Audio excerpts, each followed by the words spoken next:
Dr. Tatiana Estray here, and I want to talk about the idea of I want and why it's so hard to articulate I want in relationships and just a quick framework that might help you. So, in negotiations, you have to be very clear about what you're getting out of the interaction, and it's work that you do before you step into it. In our personal relationships and in our work relationships, generally, we're not as conscious about these things.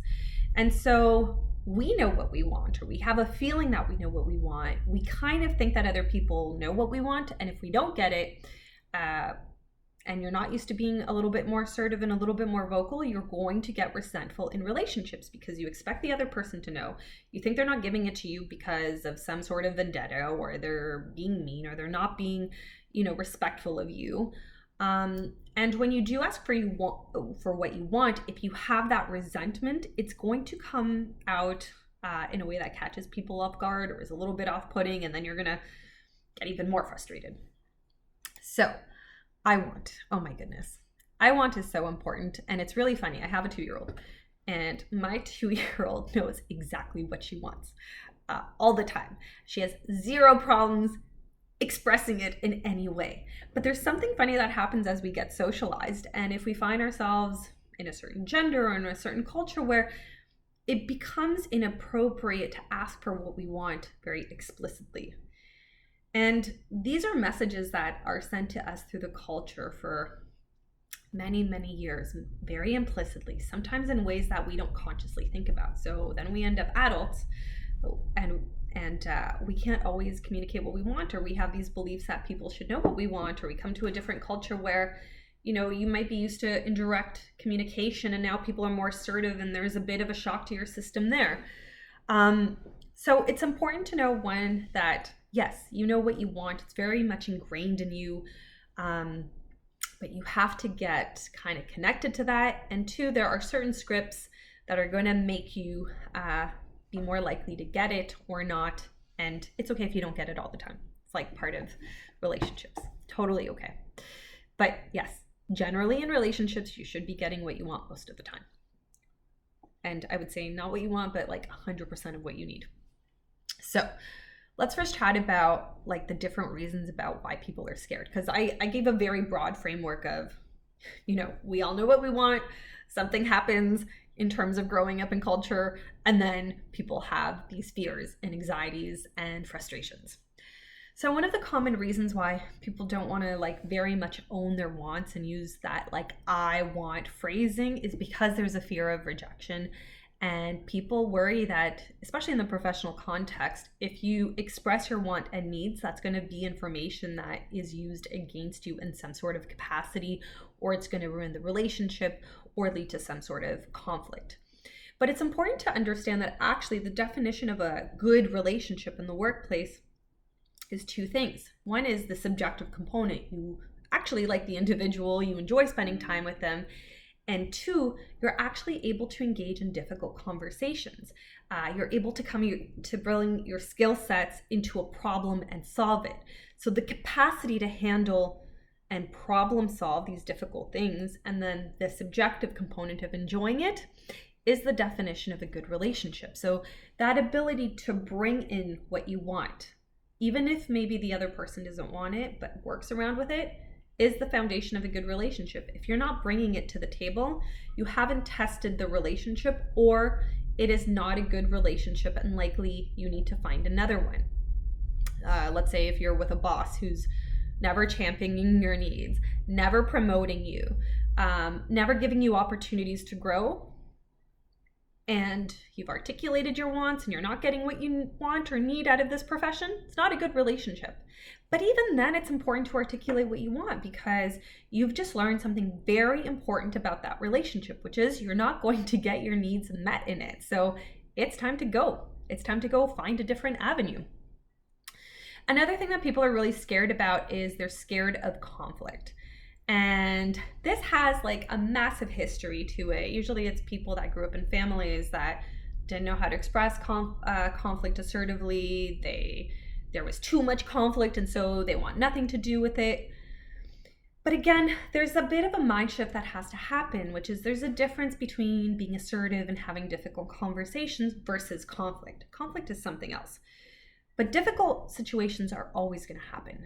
And in a good relationship, our capacity to problem solve and work through difficult moments and find solutions for both parties is the foundation of a good relationship. So I think once people have the skills and they know it's actually part of a healthy professional relationship or any relationship, they become a little bit more willing to have those difficult moments. And I know lots of lawyers that like, they say things like, we go hard in legal or mediation, but then afterwards we'll go grab a drink and go to the bar and it's all okay. And I think that's a very good mindset to have, which is, in this moment, we're focused on this task, and it's okay for it to get like a little heated as long as no one's disrespecting ourselves. And then once we're done, and we go and we hang out and we celebrate. Another thing that really stops people is this idea that partners should know, that the other person should know what they want. And if you articulate it, you devalue it somehow, or they haven't been paying attention. And I find this comes from like, sometimes like, these rom-com movies that you grow up, or sometimes this idea that your partner should know magically, or there's also in cultures that are very indirect communication cultures where it's not normal or typical for you to just assert what you want. There's like a dance that happens in there is this tendency to believe that other people should know, or they should grant it to you without you asking for it, because there's a bit of a dance. But in North American culture and generally in healthy relationships, you have to articulate, in part because they do tons of cool studies that basically show that we're really great when it comes to our world. We understand our contextual factors, how it impacts us. But when it comes to other people, we know nothing about their context. And so we're really bad at predicting what is going on for other people. Our assumptions are not always right. And so the ability to articulate what is happening for you is the antidote to that. It allows both people to get a clear view into what's happening into another's world and into what they want, because we also have our individual preferences. It's very inappropriate for me to expect that like the person I'm in front of, or a client or a partner, is going to want what I want. I have my preferences. My role has my preferences. They're a different person with different roles, different goals. Like my mind does not have the capacity to accurately predict what they want. So it's very unrealistic to think that we should just assume that people are going to know what we want. It's not going to happen. The other aspect is a lack of clarity, and also low self-esteem. So sometimes we genuinely don't know what we want, and so we want the other person to know. And I find this happens a lot actually in client meetings, or when I go into a consulting role and someone's talking around an issue, but they're not very clearly articulating what they want out of a project. And so I'm not necessarily there to tell them what they want, but I need to get it out of them, right? And so it's important, let's say for me, from a consultant side, to ask them what impact do they want to have, and through their get to what do they actually want, but they have to articulate it, because quite frankly, that lack of clarity needs to be sorted out in the interaction, and you should never assume. That self-esteem piece is interesting because I think sometimes, not in the client example, but when you're talking to someone, sometimes you are scared to ask for what you want because you don't think you're worth it. A lot of these things are definitely internal jobs that have to happen so that you understand like you're worth it, you deserve a seat at the table.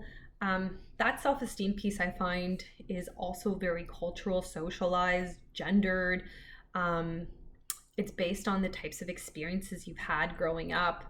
When I coach people through negotiations, I always talk about how you might not be where you want to be, and you might not be embodying the type of confidence you want, or historically the type of people you represent aren't always people that had positions of power.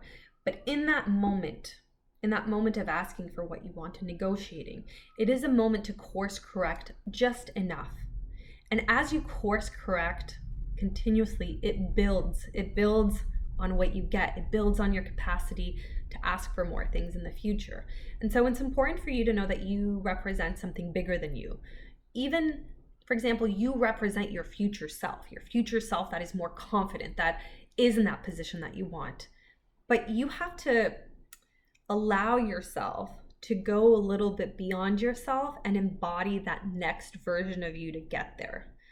So with self-esteem, there's definitely lots of work that you can do psychologically, but in the realm of negotiations, it's important to give yourself the space to play with a different version of yourself as you're asking for things and articulating. People are scared to ask for what they want because of past experiences, and oh man, everyone has them. Everyone has stories. I think the important thing here is not to generalize those experiences to what's happening in front of you, and to generalize for the future. Sometimes you don't get what you want and it's contextual. Sometimes you don't get what you want and it's the person in front of you. Sometimes you don't get what you want and it's a poor relationship.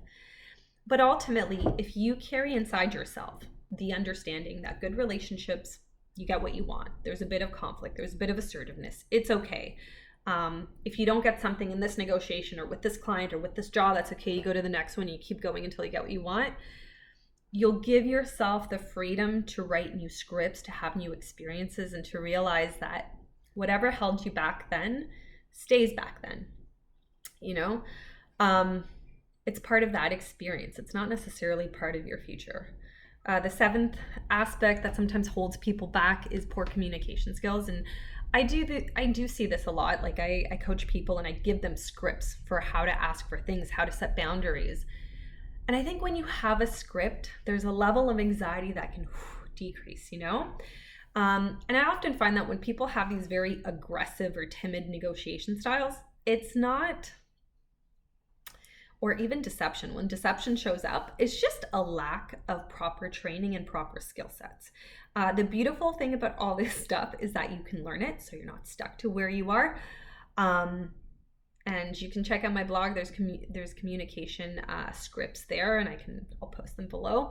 But those communication tools, like, you can learn them, you can practice them, and they can just become part of your vocabulary. The more you do it, the easier they'll come at you, or they'll come through you.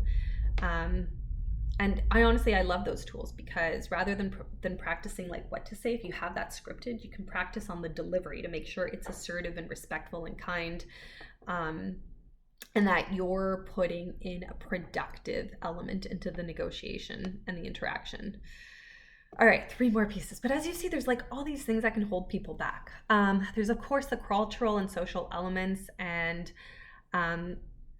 that's really important to deconstruct in thinking about how you ask for what you want and whether or not you're deserving. I think anger, it's interesting because there's a lot of feminist literature that says anger is a really good piece. And anger is all about boundaries and asserting your will in a space. And I think if historically you've been socialized to put other needs first, or to be nice, you know, you have to be nice and give up your wants for other people, and never say no. Getting in touch with your anger is really important, because it's an emotion that starts buffering you as an entity and starts pushing away so that you have the ability to say no. You have your wants, they will not be crossed. So getting in touch with your anger is definitely an important step in reconnecting with what you want and how to express it. I think anger also gives you a sense of entitlement, but a good kind of entitlement, because you should get what you want in your negotiations, in your work relationships, in your personal relationships. Otherwise, like, what are you there? You're not there to service people. You're there to get what you want. And ideally, it would be a mutually beneficial, situation for both people. So yeah, I find anger, like, get angry. Get entitled a little bit, and then learn some tools on how you're going to represent yourself and, make up for some past historical injustices through comp, through power, through important positions. Like, get on that train. I find that's a very empowering one. The other aspect that really hinders people's ability to ask for what they want is that vulnerability. which I kind of started with and I alluded to. So sometimes, especially in a professional context, when you say what you want, you feel like you're being vulnerable, you're exposing something genuine. And in a sense, yes, you are being vulnerable, but that's okay. That's actually a very good thing in relationships. There's actually really interesting studies in the context of negotiations where they compare people who are honest, who express their real preferences in a negotiation versus those who don't. And they find that the ones who don't, who think they're being super cunning, they actually end up with poorer negotiation results than the ones who are vulnerable, in part because on mass, people generally, when they're negotiating and talking to you, they want to give you what you want. But if you cannot be vulnerable enough to express it directly, they can't help you, Or if you lie about it because you think you're being super cunning, they're going to give you the things you don't want because they're generally trying to meet you. So it's really important to even think about the benefits of vulnerability, where it's not just about people hurting you. It's about giving very accurate information into the things that matter for you. In negotiation training, you also learn the differences between what information can hurt you versus those information that can't. And then generally, I'll tell you this: don't give anybody the bottom line of anything. Improve your ability to walk away. But information about preferences only helps you. I want this, I'd prefer it to look like that. I'm flexible here. Never tell your real estate agent or anybody how much you're actually willing to spend on a house. That information 100% will be used against you. But other than that, you should be telling people your preferences. And finally, some of the reasons why people don't share their wants is because of insecurity. I think in another video, I talked about attachment styles and how that impacts workplace relationships. I suggest if you kind of identify with anxious or avoidant attachment, which is anxious is when people are very much interested and need validation for relationships to feel secure, and avoidant are those that do not love interdependence and want to take a little bit of an emotional, little bit of space. These things will, of course, impact your ability to express what you want. But those are things that also can easily be addressed with some education and therapy. And ultimately, it's all about relational education and understanding that you're there to get your needs met, and so is the other person. So this has been a super long video. I'm just going to sum it up with this. There are different ways to articulate what you want, but like a general script, I would say it's really great to use language that owns it. So saying I want, need, prefer, communicate very clearly, and give very specific behavioral outcomes of what you want. I want this, would you, specific thing. And the impact is also important. So if you were to do this, here's the impact it would have for me, for you, for the relationship, for the project, for the company. Let people know why it's important for you. But more importantly, that impact piece is your window to persuasion. It's your ability to also link it up to them, to the company, to the joint goals.